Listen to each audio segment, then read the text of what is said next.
What we actually call discipline sometimes is chronic childhood trauma. Hi, guys. My name is Dr. Amarachi. I am a psychiatric mental health nurse practitioner. So, the other day, I was talking to an 18-year-old client. He had actually attempted suicide. He was having suicidal thoughts and he was in the process of actually carrying out the suicide attempt when his parents, luckily, they found him and they stopped him from moving forward. So they brought him to me. And in the process of talking to this young boy, he's 18, I was trying to find out what led to this. And he opened up and he told me something that struck me very deeply. He said that he was just tired of the constant pressure and the environment that he grew up in. He was tired of pressure from family, from friends, so much expectation. But who would have thought that something would bother this young boy to the point that he would attempt to take his own life? Now, I could relate the stories and some of the things he told me with some things that many Nigerian kids experience or are going through today. You know, when you see somebody take their life in the form of suicide, it's not like they woke up one day and decided to end their life. It's series of what we call major depressive disorder. They've been going through a state of depression or a season of depression that has lingered for a while. You might not know it. They might come out and greet everybody, have a very smiling face, be happy, cheerful people. But deep inside of them, they are going through a depressive, they're having depressive episodes and they have severe depression. But you don't know that. And maybe because they don't want to share their pain or their problems with anybody. And then they keep going through that depression until they get to a point where they can't take it anymore and they decide to end it.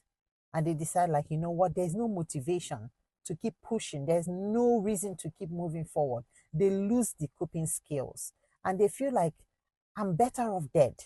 I'm just going to end my life.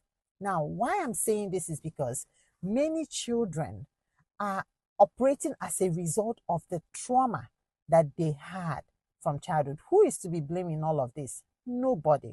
You cannot blame the parents. They want the best for their kid, right? But what we miss in all of this is that sometimes we miss reading in between the lines.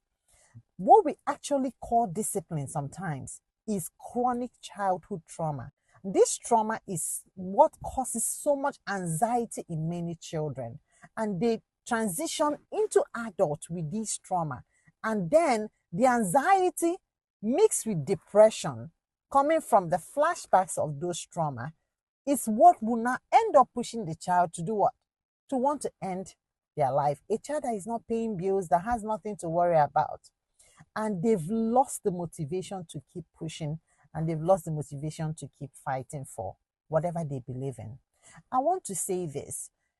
It's okay to make mistakes. Create an environment for a child that makes it comfortable for that child to say, hey, I acknowledge that I made a mistake and I am willing to learn from this mistake so that it doesn't happen again. A mistake should not feel like the end of the world. A child should not have to mask his or her pain until it now explodes like a time bomb. An average Nigerian child makes a mistake at home. Guess what happens?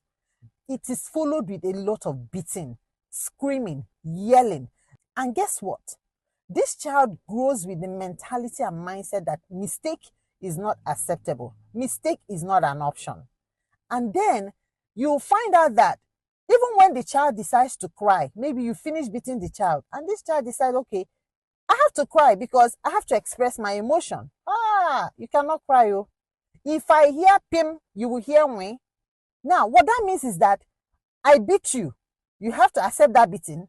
You cannot express your emotion. You just have to suck it up, deal with it, and keep moving. The child becomes silent. They don't know how to express themselves. The child goes into a relationship without knowing how to properly express emotions.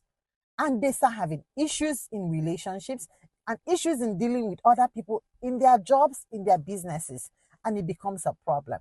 Now, trauma comes in the form of, we call it iron hand, strict Nigerian parenting. We call it, I'm going to train my child. There is zero tolerance for mistake. You constantly compare the child with other children. If you are not first position in class, don't come home with your report card. You have to be first. The person that is first doesn't have two heads. It's okay to fall short sometimes. We create traumatic experiences in the minds of children, and this transitions into adulthood, and these children come out damaged. They come out not being able to process failures. They cannot process when they are in downtimes because they were not taught how to manage, things like this. And that's why some people get so depressed. They have so much anxiety to the point that suicide becomes the only way out. I'll see you for more of this. We are going to revisit this topic in the next video because we cannot unpack everything in one video. But follow me for more tips on mental health. I'll catch you on my next one.